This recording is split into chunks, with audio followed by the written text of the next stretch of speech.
Okay, let's do a new video. In fact, I've just finished doing a video for you and try uploading it and it didn't work. Something wrong with it and it's still uploading. Anyway, we'll do a new one, yeah? So, the title of today's video: when you are non-conventional, a seeker looking both ways. This is what I wrote regarding this. When you are non-conventional, a mystic, a true artist, you might attract the seen wonderful, but also the unseen weird and downright crazy. Exactly, and I'll give you examples of that in a moment. Do not let it worry you too much. Life is, after all, a mystery. Divine nature, seen wonderful, but also unseen weird and downright crazy. It's the downright crazy which we are going to be talking about today, and I'll give you a few examples. The first one I wanted to give you as an example of this craziness is a dream I had years ago.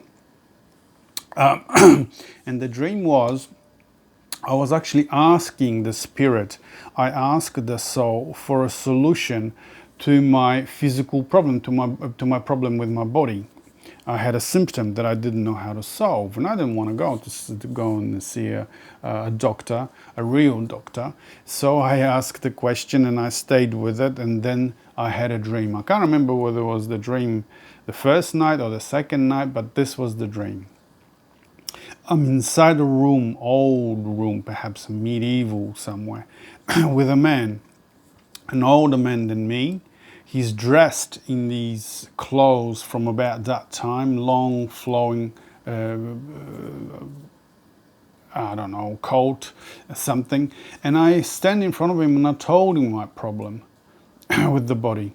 And he looked at me and he said, do this and this and this, and the symptoms will go away.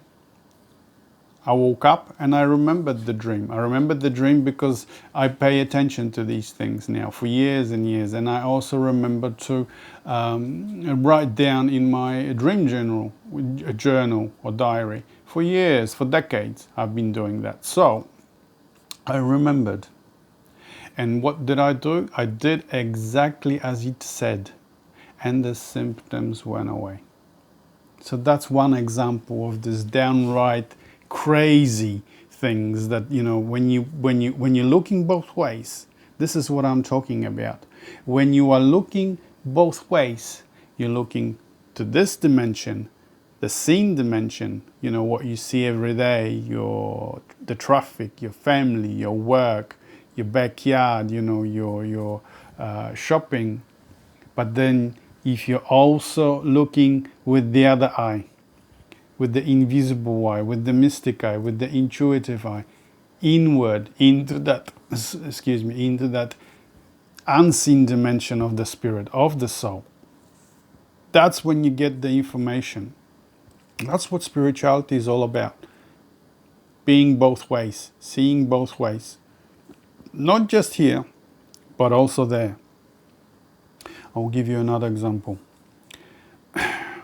Acquaintance of mine, a good friend of mine, started writing to me saying that she keeps, whenever she's at work or during the day, she keeps on looking at a watch, whether it is a watch on a wall or watch on her wristwatch. She always sees double numbers. The first time she paid attention to it, the first time she realized that she's seeing this, is when she looked at a watch on a wall, a clock on a wall, and it said 11:11. The next time she looked, it said 14:14. The next time she looked on her wristwatch, it said 10:10. She asked me, because she knew I am familiar with all these things, she asked me what it might mean. And I replied, well, you know, looking at the symbolic value of what you experience at the symbols, the soul speaks in these languages of symbols. It doesn't speak really, it does speak in words, but mostly in symbols, has its own language. And I said, it just means that you at that time when you're realizing, when you're seeing the double numbers, something that the two dimensions are equal, are open to each other. Yeah? 11 looking this way and 11 looking the other way. This eye seeing to this dimension, this eye seeing to the other dimension. The portal, if you like, is open. Yeah? And we exchanged emails for a while, and then I didn't hear from her for quite a while, perhaps a month or two. And then she came back to me and she says, do you know what happened at that time when I was seeing the double numbers? I got pregnant. So what this means is that at the time of conceiving a new soul, bringing a new soul into this life, the dimension between the worlds, this world and the world of the spirit, was open. Yeah.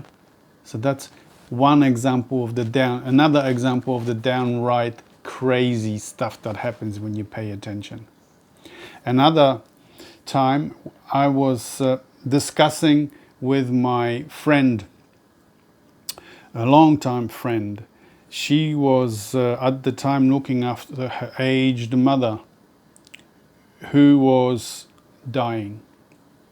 And she said to me, around that time, she kept on seeing double numbers, especially on clocks. So it started off again with 11:11, and then she said, oh, it might have been 12:12, it might have been 9:9 in the morning, whatever. The time when she actually entered her room in the hospital to say goodbyes to her mother. She sat down, she kind of concluded her and said goodbye to her, concluded her, concluded her life with her mother. She didn't have a very good life with her mother, didn't like each other. She didn't, her mother rejected her for her spirituality completely. But she came back and she looked after her and she loved her to the end. She forgave her, and she said, at the moment I sat down on a chair and I said my goodbyes and the mother passed away, she looked at the clock, it was 14:14. So you see, when a soul enters from the other dimension, when the portal is open, you can see such crazy things as double numbers. But also, when the soul is ready to go back to the source, to the other dimension, to the other life, to the spirit, go back to where it comes from, you will see other such crazy things as well as double numbers. At 14:14 she passed away, and at 11:11 my friend who emailed me conceived, you could say. Another example, there's many examples, but one is I like to share with people is the story of Nikola Tesla. There are many examples with Nikola Tesla. Tesla was tuned in. He was tuned into that dimension. He knew what was going on. That's how he got his information. That's how he got his discoveries, really. Many of his discoveries were just like that. He tuned to that dimension and he got the information. He got the answers from there. And one story goes, he was walking in his favorite park and he was contemplating, he was thinking about how to find the solution to his electric motor. He couldn't find it. And then he didn't know how to solve that problem. And then suddenly he noticed the sun is setting. And when he noticed the sun is setting, he remembered the words of Goethe. And the words go, I don't remember the exact poem, but it says, the sun is setting, the work of the dead, the toil is ended. And at that moment, when he got out of his own way, he dropped on his knees and he drew the solution of to the problem that he couldn't solve, to the motor. And it was a circle, and there were electromagnetic magnets inside so that the motor would rotate. Yeah, that's another example of this wonderful, wonderful dimension of the downright crazy, that if you pay attention, you will get all the answers from there. Let me have a look. What are we now? Okay. Another wonderful example is from a chemist. I can't remember his name now. He invented petrol, or he was a chemist who found the chemical formula for petrol. What was his name? Boyle? I can't remember. Anyway, you can look it up if you like. And the story goes like this. He was sitting in his favorite chair. You know that dimension when you're falling, or you're falling asleep, you still hear what happens outside the window. You can still hear the traffic. You can still hear people in the house, for instance, the birds outside. But your awareness is already aware of what the dream is, what is happening in the dream. You're at that threshold between two dimensions, at that trance state between the two dimensions. He was there. He was sitting on his chair, and he was right there on that threshold. Yeah? And in that moment, when he was with one foot in this visible reality and the other foot in the invisible, in the crazy reality, if you like, the downright crazy, he saw the solution to his formula. The chemical formula was molecules dancing in a circle. And when he woke up, he wrote it down, and it worked. That was exactly the solution to the benzene, to petrol. Yeah. There are many examples. Oh, yes, perhaps one of the best examples is, or one of the ones that I remember, one of the ones that I shared with you on the original video, which is still uploading, so it's not going to upload. There's some problem with it, but I'm making a new one for you. Is I was walking with my dogs years and years ago. And we're walking, this would have been winter, I would say, maybe autumn, but winter. And I looked at the sky and I thought, well, there are a few clouds, but we're not going to get wet. We'll make it home. And I didn't walk maybe 10, 15 meters when I heard a voice, clear voice in my ear. It's going to rain.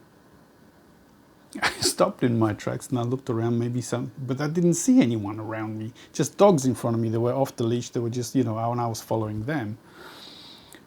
My eye caught attention up on a branch, and there was a bird, like a magpie up there. And I heard again, clear in my head, it's going to rain. I looked at the bird. I'm going crazy. The birds don't talk. So I ignored him. I ignored the bird. And off I went. I didn't walk maybe 20, 30 meters. And a downpour. We didn't even have time to find shelter. Downpour. I got wet. Dogs got wet. Dogs were throwing looks at me with daggers because I didn't find shelter before. The downpour maybe lasted 2 or 3 minutes. Eventually we found shelter under a larger tree, but we were all wet by then. It finished. So off I go, miserable, cold, wet, walking perhaps another 10, 15 meters, and the same voice, I told you so, I told you so. This is the downright crazy stuff. That if you're paying attention, if you are, poets have this. Poets have this, this is what I mean by the inner voice. You hear these things and you put them into words. The soul speaks like it speaks its own, in its own symbolic language, like the double numbers, or it can speak directly in your ear. This is what's called by the inner voice. The intuition speaks. It speaks. So many times it has spoken. For instance, I've shared with you this this before. Years and years ago, while I was still living in Perth, this would have been 1994 perhaps. I woke up in the middle of the night. You know when you wake up at 3 a.m.? There's a reason why you wake up at 3 a.m. 3 is a very important number because it's a number in between the opposites. So there's your eye looking out, there's your eye looking in, and there's the third that mediates between the two. That's why 3. That's why so many people wake up at 3. There are many theories why people wake up at 3. lots of people say that's because you have finally, in your dreams and in that state of the dream, when you're dreaming, you finally got out of your own way and the soul, the spirit can communicate to you. Yes, but 3 is also important in its own way, because it's symbolic for that, the open door between the 2 dimensions. So there I was. I woke up at 3. And I couldn't move. I'm on my bed and I see a face floating above my face. A woman's face. A mythological woman's, that's not the right word. It's like she wasn't from this world, right? She's floating. Her gown is all white. She's glowing like the moon. Her face is glowing. She had like darker hair, long flowing hair. She looked at me and she said, Marek, don't lose the spirit and it will show you everything you're looking for. In a voice, in a clear voice, in my head. What that means is redirect the flow of the spirit, of your libido, inwards, back to your body. Don't project it outside. Redirect it inward. This is called incubation. Incubation also means beautifying of the spirit. That is to say, transforming it, for instance, from hoarding and reproduction and power into poetry, into art, into visions, into mysticism. That's what she means. You turn it inwards. You don't waste it. Don't waste it on things, but turn it, force it back into your body and will grow there. That's another way of saying it's going to grow into intuition. The more power you have, the more libido you have, the more spirit you have, the more intuitive you are, the more connected you are to that dimension. And this is what she said. And it was clear as day. And it was, when you're in that state, when you wake up in between the 2 dimensions, you're still asleep, but you're awake. That's when the messages come. That's the downright crazy stuff that I'm talking about. So I'll read to you this again, what I posted, so that I'll put the little thing that I wrote up in the description of the video. So, when you are non-conventional, a mystic, or a true artist, you might attract the seen wonderful, you will, but also the unseen weird and downright crazy. Don't let it worry you too much. Life is, after all, mystery, divine nature, seen wonderful, but also unseen weird and downright crazy. It's the downright, the seen wonderful and the downright crazy go together. That is the whole purpose of spirituality, of becoming a spiritual person. That is to say, you live in this world, but you also live in the other, with one foot here in physical reality and the other foot firmly rooted in the invisible, in the mystery and magic of the soul, of the spirit. And it talks to you. If you're paying attention, it talks to you. But you got to make friends with it, not be afraid of it. Yeah? So that's what I wanted to talk to you about today, and thanks for listening, and I'll see you on the next one.